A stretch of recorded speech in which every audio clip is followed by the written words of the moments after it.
The article and what I say, it says here, it looks at China, but it's not about China, it's about general issues. When we look at the figure of GDP, we look at the growth, but we have to look at the relative, at the reference of it. And then there is as well something of the meaning in terms of the content, that there is the one thing that whatever we have in the calculation, but that is not productive, is of course relevant to be considered. And if the growth goes down, but it is about these unproductive areas going down, it is not necessarily a negative thing. And this is what the article says. There are some areas that are simply unproductive, they are not continued anymore. And important is what actually goes into the consumptive process or into the productive process. What is, if you want there to use the term, what is useful as matter of, as part of the GDP. Now, there is another point, and this is again something more or less difficult because it's part of an overall picture. There's another point, namely what he says, there are many moribund companies, moribund enterprises that are actually as such not productive. They are leaving this process, they are leaving the circle, which is not per se a bad thing, but at least we have to calculate this, we have to figure it into it. On the one hand, in terms of the figure, we have a slowdown, it goes down, and at the same time, we have a part that is taken out that isn't productive anyway, that only seems to be productive. Now, in such cases, as I said, it's relatively difficult to come to an overall assessment because there are, of course, social costs involved.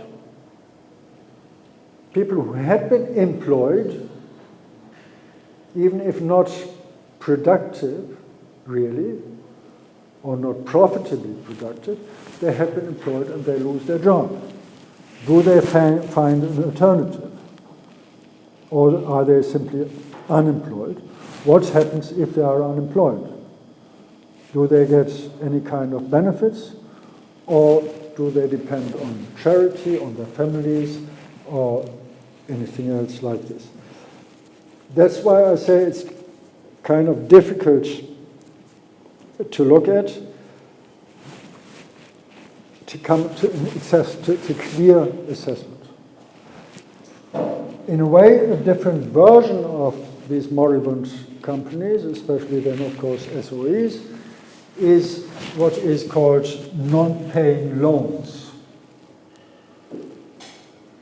He mentions it in this article, and it is something that is extremely important currently on the world economic scale in Europe. Part of the disaster in Greece. They know they won't get this money back. They know they won't get even the interest paid in full. But still, what they do is they give another loan, non-paying. But in terms of GDP, they are paying, meaning they are part of this positive calculation. It's another form or another expression of the paradox is then you just throw the money out of the window, it is lost, but it is spent. Even if it's thrown out of the window, it's spent. And so in this term, it's positive for the GDP. It's spent money. So don't, if you have money too much, don't throw it out of the window, but make something useful, joyful, enjoyable with it. Now, I mentioned this text from which the next part is, Robert Gordon, Rise and Fall of American Growth. Again, it's specific, looking at America, but at the same time it is looking at general issues. I mentioned this text because this was the copyright thing, where I have had difficulties to get the copyright, at least it was not straightforward. So I put the link, it's there already, or it will be there tonight. I put the document, the advertisement, if you want, on the internet, and there is the link. You just can follow the link, and you have the text. It is somewhat interesting, the overall text, to look again at what actually does it mean in substantial terms, in terms of essence, when we look at the GDP.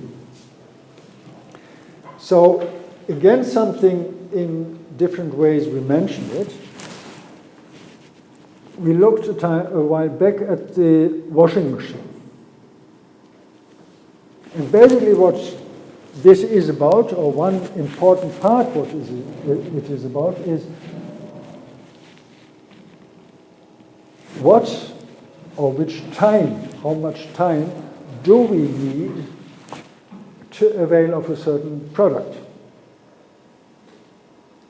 In this case, the product, even if it's not a market product, is the clean washing. And this is actually something today, if you have a washing machine, that takes about, I don't know, 5 minutes. Even the machine works longer. But you work 5 minutes, you throw the stuff into it, you press the button after looking for the relevant program, and that's it. That's your part of the washing.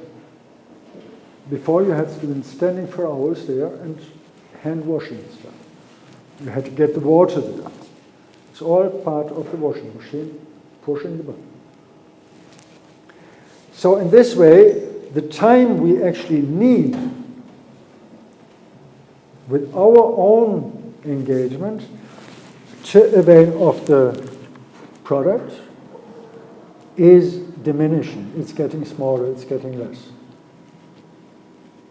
And this happens in many areas. It happens on the one hand when we look at the washing machine. It happens when we use electrical appliances. It happens as well when we use certain tools or machines in the productive process.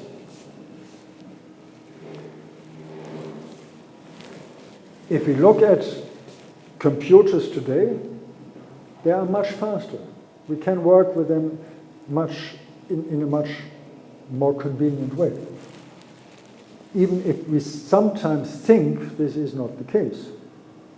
And we have to be very careful there. What is actually happening, what is relevant in terms of the development, the quality. On the one hand, it is very fast to format a text, to make a PDF document out of it. Before it was relatively complicated to format a text. Everything you had to do by hand, okay, this goes there. And today, if you know what you are doing, it's very fast, very straightforward. You press a button and it's done. Now, important is to consider there had been time spent on developing this program. So the time is still used, but it is distributed in a different way. And now actually one person, the programmer, does something that many people use. In this way, it's getting, again, complicated when we look exactly at the meaning of this development. Still, time is spent. There is as well this factor, this aspect of distribution and redistribution. Who does what? Nationally, socially, internationally, or whatever. Division of labor is part of this story. And the other aspect he mentions is the quality of goods and services, which is, of course, linked to the equipment I use, but it is as well, even there you can see it visibly, the computer today is a small thing. The capacity of this computer is a multiple of what a large old computer is like. A car today is still doing this one thing of bringing you from A to B, but at the same time it does much more. And even if one aspect of this much more is it does it more convenient than the old one. So it is again something where we have to think about what is essentially taking place, not only what we see. We don't necessarily see everything, and especially when it comes to the economic assessment or to assessing this economically, there are many things involved that we do not see, although they play a major role in the overall process. This is, as I said, I changed the entire system there. This is where this lecture stops, meaning where it stops about talking about GDP. I saw some shock, and I know you want to go on, and we will go on, but we'll just change, if you want, the program.